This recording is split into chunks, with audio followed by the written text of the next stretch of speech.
बांग्लादेश फिर भारत से दुश्मनी लेने की होड़ में लगा हुआ है। यूनुस सरकार में भारत और बांग्लादेश के रिश्ते में थोड़ी कटुता आई है। इस बीच बांग्लादेश ने भारत के लिए अधिकांश वीजा सेवाएं निलंबित कर दी है।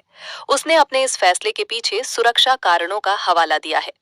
बांग्लादेश ने भारतीय नागरिकों के लिए वीजा जारी करने पर और रोक लगा दी है। पश्चिम बंगाल की मुख्यमंत्री ममता बनर्जी के खिलाफ ईडी ने हाईकोर्ट का रुख किया है।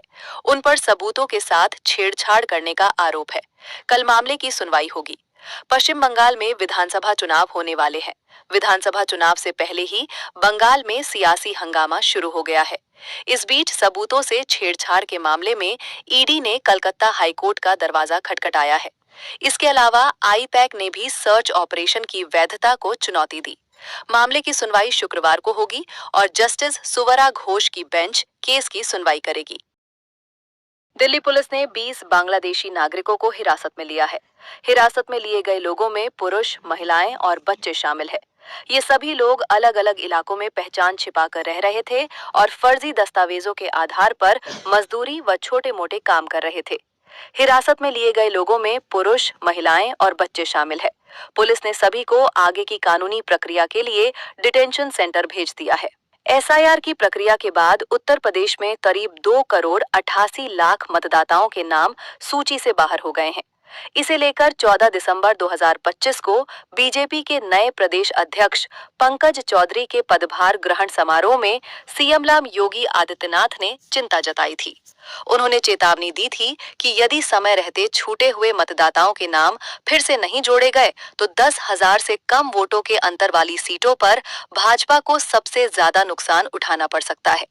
भाजपा ने आरोप लगाया है कि दिल्ली की पूर्व मुख्यमंत्री आतिशी ने सिख गुरु का अपमान किया है। इसी को लेकर भाजपा ने विधानसभा अध्यक्ष विजेंद्र गुप्ता से आतिशी के खिलाफ कार्रवाई की मांग की है। इस मामले ने राजनीतिक गलियारों के साथ साथ सिख संगठनों में भी नाराजगी पैदा कर दी है। आयुष्मान अस्पतालों को 30 दिन में भुगतान, इलाज में लापरवाही नहीं करने के निर्देश। योगी सरकार गरीबों और जरूरतमंदों को बेहतर, सुलभ और समयबद्ध स्वास्थ्य सुविधाएं उपलब्ध कराने की दिशा में लगातार प्रभावी कदम उठा रही है।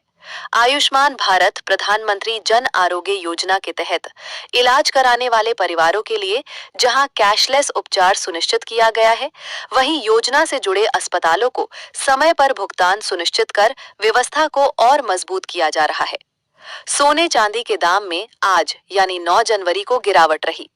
India Boolean and jewellers association IBJA के अनुसार 24 कैरेट 10 ग्राम सोने का दाम 902 रुपए गिरकर 1,35,773 रुपए पर आ गया है।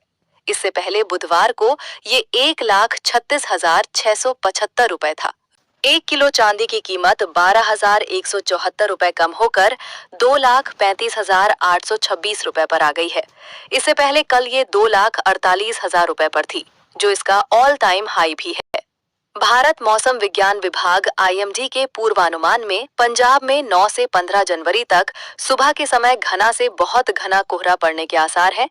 इसके अलावा पश्चिम उत्तर प्रदेश में 9 से 15 जनवरी तक, पूर्वी उत्तर प्रदेश में 9 और 10 जनवरी तक, पश्चिमी राजस्थान में 9 से 11 जनवरी तक, पूर्वी राजस्थान में 10 से 12 जनवरी तक, जम्मू कश्मीर, लद्दाख, असम, मेघालय, नागालैंड, मणिपुर, मिजोरम, त्रिपुरा में 11 जनवरी तक, हिमाचल प्रदेश, उत्तराखंड में 13 जनवरी तक, हरियाणा में 15 जनवरी तक, मध्य प्रदेश, उप हिमालयी पश्चिम बंगाल, सिक्किम में 10 जनवरी तक, बिहार में 14 जनवरी तक, ओडिशा में 13 से 15 जनवरी तक सुबह घना कोहरा रहेगा। 1 किलो चांदी की कीमत